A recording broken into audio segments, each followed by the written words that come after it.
Alright, you lot, welcome back. Yesterday we had some Orc sneak peek stuff to check out, but that wasn't the only stuff that was revealed. There was also a massive tank and some new combat patrol / battle force things for us to take a look at as well. So we're doing that now, and we're going to start with the new Falchion, which yesterday I said Fellblade, which is obviously not correct. Look, they're both big tanks with too many guns. What do you want from me? I just forgot which one was which. I mean, to be fair, it's also the same chassis for both, so you can understand it, right? I know you understand it, it's fine. This, if you are unaware, is the big Titan murdery one, and I really like this. And once again, this is a reimagining of a Forge World resin model now in plastic. So all the standard implications for this are true. Cheaper, easy to get hold of, therefore better.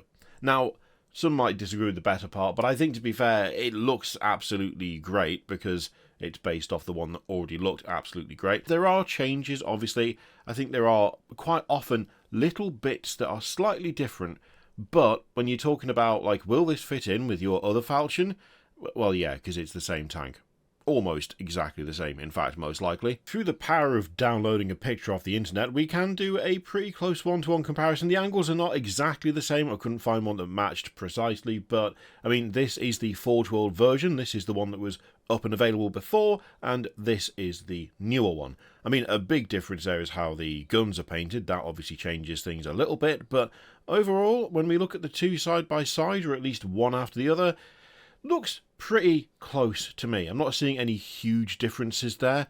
Again, the angle does affect things a little bit, but I mean, we've got smoke launchers here, which is obviously a little bit of a difference, but that will just be an optional extra. When it comes to the overall styling, though, when it comes to the structure of it, I'd say that is pretty close. We might have a few different things, in fact, in the way of, like, rivets and stuff. In fact, that might be the biggest difference. I think there's more rivets. Door shapes are a bit different as well. We've got circular rather than rectangular, which is a little bit of a change, but I don't know that that really makes that much of a difference between the two. We also have a difference in that grille on the front as well.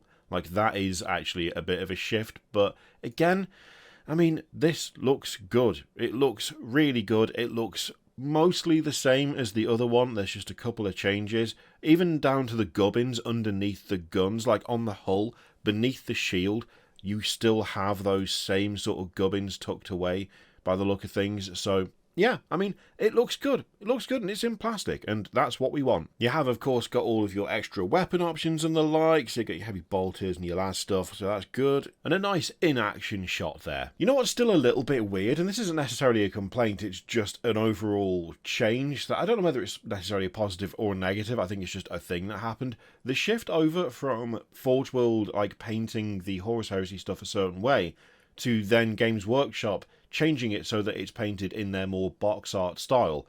I'm still getting used to that. Like, I'm still getting used to it, because for a long time, the Horus Heresy promo images were painted in a much more, I was going to say simple way, and that's maybe not fair, but it was something a bit more grounded. It wasn't like the heavy metal style. It featured less in the way of, you know, really bold, crisp highlights. It was a lot more, like, grim and dirty, and especially on vehicles that tended to shine through a bit.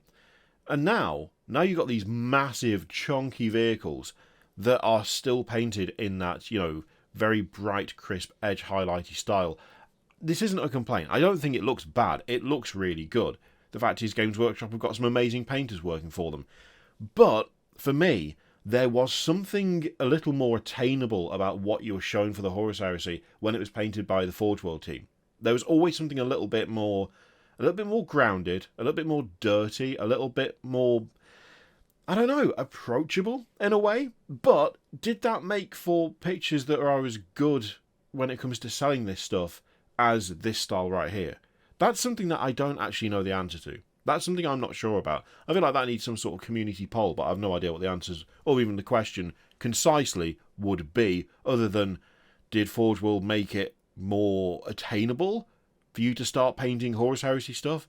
Or are you fine with this? Like, it's an interesting one, because it really does stand out, especially when you see the characters for the Horus Heresy now. It was such a different tone between 40k and between Horus Heresy. That line has blurred a little bit, but at the same time, a lot of that new stuff has been applied to brand new plastics and things to make the Horus Heresy so much more easy to get into. So it's just, I don't know, it's just something that every time I see a big tank like this, a little part of me is like, oh yeah, they didn't really used to be painted like that though. That looks amazing, but God, it looks like so much more work. That sounds really mean. You know what I mean, hopefully. Anyway, there's also that. Then there's the Mailed Fist Legions Astartes Super Heavy Tanks book as well. But yeah, it's a big old massive block of resin that is no longer in resin and is in plastic. So, I mean, it gets points because it's just easier to work with and easier to buy and cheaper as well. There's really no downside, is there? Anyway, there's also a new combat patrol for the Iron Warriors and some battalions as well. That was it, battalions, not battle forces, whatever I said. The first is the combat patrol for the Iron Warriors. We've got some Legionaries, we've got some Havocs, and we've got some Terminators. I mean, that's a pretty sensible all-round box, isn't it? I mean, some standard lads, some chunky lads, and some extremely heavily armed ranged lads. I mean, what more could you want from a box to start out with? I'd argue it's maybe not necessarily hugely interesting. Like, it doesn't stand out as being like, oh, this is something a bit different. But then, do you even want that from Combat Patrol to begin with? I don't know. This feels like a pretty balanced way in for someone new, especially.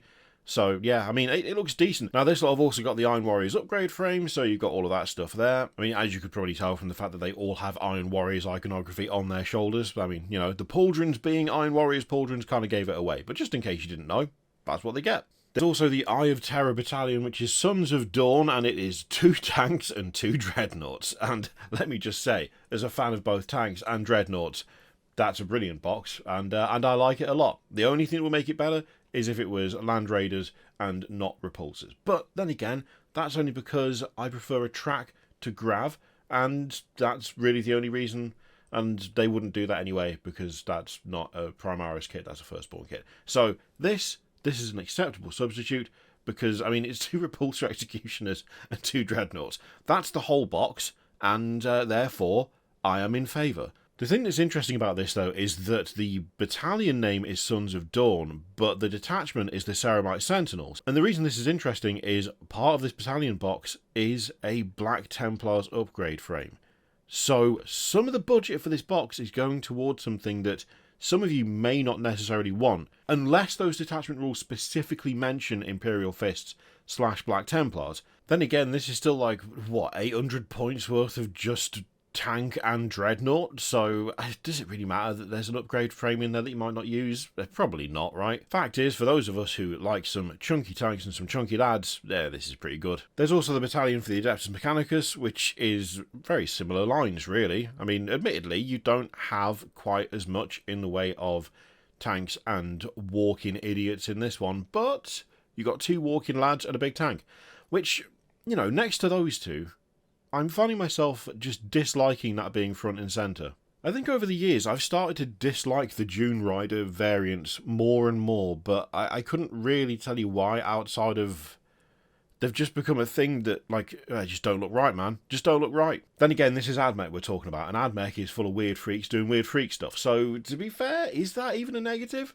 Probably not, I wouldn't have thought, given that a lot of them are just lunatics with too many limbs or have created flying machines that look like Da Vinci came up with it. It being a weird looking odd tank thing that sort of hovers but is more hovercraft than grav, and I mean, for God's sake, this is the same lot who have got a lad on giant stilt legs. Why am I expecting logic from these people? It's a fool's errand. Anyway, last up there's the Imperial Knights Battalion, and it's a big chunky lad and 2 small lads, and that is what you get, which, to be fair, for an Imperial Knights Battalion is exactly what you expect. You simply cannot expect too much variety from this particular range, because as of right now they've got like 3 main models and that's it. Yes, they are getting a 4th, but until that point, it's really, you've got a choice of 2 big lads, or a big lad and a couple of small lads, or maybe a couple of medium lads and a couple of small lads. That's really all you're looking at for one of these, isn't it? So there you go, that's the stuff that we didn't cover yesterday, but we covered today. So we did get around to it eventually, which is pretty much all you can ask for around here, isn't it? Thank you very much for watching. Let me know what you think of that lot in the comments down below, and I'll see you for the next one.